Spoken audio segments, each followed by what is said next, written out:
আমার কাছে রাজনীতি কোনো পেশা নয়, আমার কাছে রাজনীতি একটা সেবার নাম।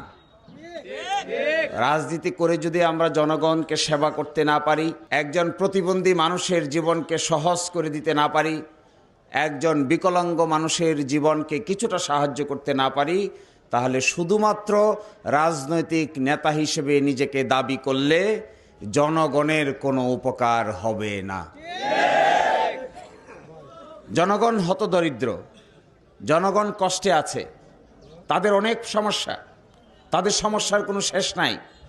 রাজনীতির কেন্দ্রবিন্দু হওয়া উচিত মানুষের সেবা। রাজনীতির কেন্দ্রবিন্দু হওয়া উচিত না যে আমি কি পেলাম, আমার গোষ্ঠীর লোকেরা কি পেল, আমার পকেট কতটুকু ভারী হলো, আমার ব্যাংক ব্যালেন্স কতটুকু বাড়লো, আমি বাজারে কতটুকু ঐতিহ্যের সহিত গিয়ে বেশি বেশি খাবার দাবার কিনতে পারলাম, আমি কতটুকু সম্পদের মালিক হলাম, আমি কতটুকু ঐতিহ্যের মালিক হলাম, ঐশ্বর্যের মালিক হলাম।